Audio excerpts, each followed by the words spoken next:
Restituição e isenção do imposto de renda aos aposentados com doença grave. Algumas pessoas conseguem restituição do imposto de renda por motivo de doença grave, outras não. Apesar de ser um direito do contribuinte, essa opção não ocorre automaticamente.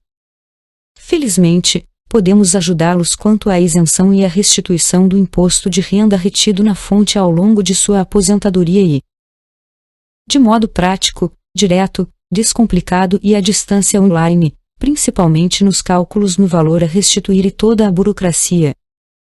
Não perca tempo tentando compreender os cálculos judiciais, consulte peritos experts e tenha certeza do sucesso.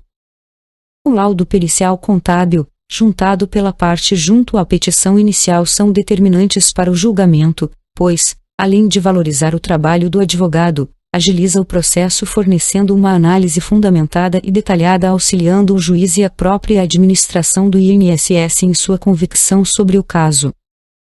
Bevilacqua a perícia judicial. Restituição e isenção do imposto de renda aos aposentados com doença grave.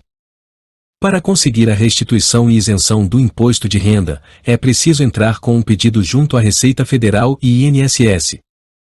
São isentos de imposto de renda os valores de aposentadoria ou reforma motivada por acidente em serviço ou decorrentes de moléstia profissional. Em muitos casos, a gravidade da situação é confirmada após perícia médica. Quem tem previdência privada também pode pedir a restituição do IR por motivo de doença grave. A lei determina que pacientes com alguma doença grave têm direito à isenção do imposto de renda retido na fonte. Esse benefício vale para os valores de aposentadoria, pensão ou reforma, no caso de militar afastado. Por dificuldade ou falta de conhecimento, as pessoas não fazem o pedido da restituição e isenção dos valores retidos na fonte ao longo dos anos. Veja anexo à lista de doenças passíveis de isenção, anexa à mídia. Em muitos casos o pedido de isenção é negado pelo INSS. Como exemplo, a lei cita a alienação mental ou mais não especificamente a esquizofrenia e alguns peritos do INSS levam o texto da lei ao pé da letra. Exemplo controvertido é a cirurgia de troca de válvula mitral, pode ser classificada como cardiopatia grave, tudo depende do laudo médico. Algumas enfermidades ainda estão em discussão quanto à possibilidade de serem enquadradas na lei ou não. Por exemplo, a artrite reumatoide. Para esses casos em que há indefinição sobre o enquadramento, não é possível conseguir o benefício.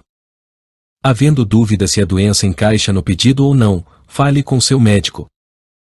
Afinal, é o profissional que irá fornecer o laudo. Pode ser que você sofra de depressão. Dependendo do grau, ela pode ser enquadrada como alienação mental, que está prevista na lei. No entanto, apenas o laudo médico poderá comprovar isso. Perícia judicial. Finalmente, depois de identificar a sua doença na lista, anexa à mídia, e com o seu laudo médico e os documentos necessários em mãos, é possível fazer o pedido administrativo.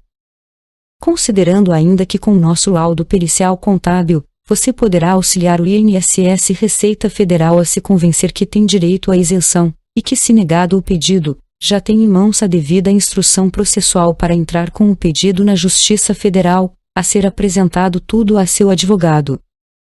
1. Pedido administrativo. É necessário fazer o pedido junto ao órgão previdenciário.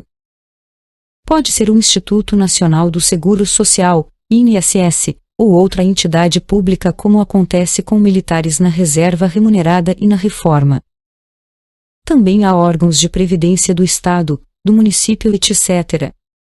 2. Pedido judicial. Se o órgão previdenciário demorar mais de 45 dias para analisar o seu caso, você pode fazer o pedido de isenção do imposto de renda pela via judicial.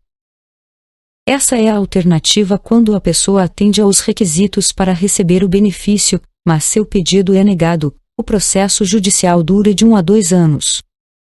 Não perca tempo tentando compreender os cálculos judiciais. Contratem peritos experts e tenha certeza do sucesso.